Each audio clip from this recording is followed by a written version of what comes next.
Hey, what's going on guys, John here, and in today's video I really just want to share with you guys my opinions and what my thoughts are on the M1 Max and the M1 Pros. Now it's a little bit weird that I'm talking about the CPU and not about the MacBook devices themselves, but it is very important as well, which I'm going to be highlighting a lot in this video. The design language is weird in my opinion, and I'm going to just compare it right next to some of the older devices and just give you guys a perspective of what I mean. Now with that being said, I still went ahead and picked up one because it's a beast of a machine and I really just want to see what it's all about. Now unlike other YouTubers out there, I'm the only one that probably didn't get a chance to play with the M1 as much. I pretty much just got to play it when I was in Best Buy or Apple. Now the reason behind that is I do have other MacBooks and I love them dearly. They have all the necessary ports, they have MagSafe, they have SD, HDMI, everything. So it just made the newer M1s look pretty garbage with all the dongles and everything you need to bring along with you each and every single time you want to use the device. Now what makes this year a little bit different is the fact that they returned everything that we lost. They even took away the touch bar, which we never really wanted to begin with, so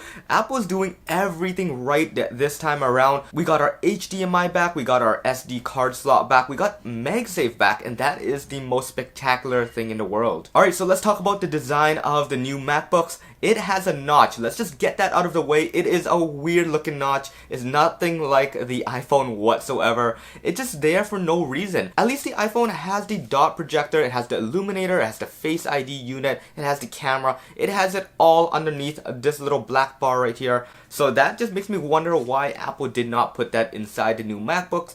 And why did they need such a big notch for just one 1080p camera? Now you guys are probably saying that, oh, the 1080p camera is super good compared to the 720p. That's why it needs the extra notch. But guys, let's not forget the fact that there are a lot of laptops out there with an edge-to-edge display, and the camera is just placed right at the top, so you won't even get that notch. You barely see it in the border. It's just perfect. But anyways, screw the notch. Let's talk about the design overall. It looks weird, I gotta say. A lot of you guys are liking it for whatever reason. I'm kinda on the fence. It looks something like a 2012 MacBook with the CD slot right here. This MacBook right here retired a very long time ago. I use it from time to time if I'm running out of storage on my main laptop, but you will see that it is super thick, and you'll see that it kind of curves up from the edge right here, and it really reminds us of the new MacBook. But one good thing about this MacBook, which I love so much, is the fact that it has an LED indicator right here.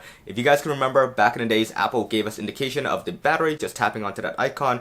You have a couple LEDs lighting it up, just letting you know at 80% that your device is pretty much almost full. And then now let's pull in one of the more recent MacBooks, and here we go. We got the MacBook Pro and we got the MacBook Pro. Let's put them side by side. You're gonna notice that there is quite a bit of a difference in terms of just the thickness, the width of it.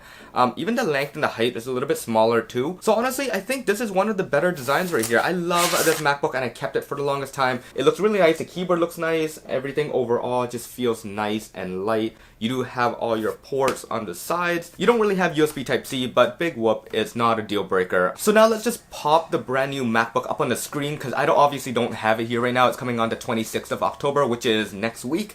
You guys will see that it is a lot thicker. It kind of reminds you of like the older MacBooks, even older than the one that I just showed you. It has a weird curve at the bottom, at the base there, which is gigantic. It looks really thick. And of course, these are all just first impressions through pictures. Until you actually feel it in your hands, you won't really know how it feels. I said the same thing about the iPhone 13s, seeing that it had a bigger bezel than the iPhone 12s, but as soon as I got it in my hands, it looked pretty much the same, so I was pretty happy about that. But yeah, going back to the MacBook Pro, it looks quite thick, and the curves doesn't make it any thinner. I know that curves are nice sometimes, but not in this scenario. I think Apple really got the wrong side of things in terms of just the design language. The notch was weird, and then now you have the curves, which is ultra weird. But all the design stuff aside, you do have one great machine. Apple finally listened to us. They gave us a 120 Hz, which we really didn't even ask for, which is amazing. They gave us better battery life. They gave us a crazy good CPU and GPU, which pretty much annihilates every other laptop out there and some desktops, to be honest. Now, of course, there are a couple wants that I would like to see in the upcoming MacBooks.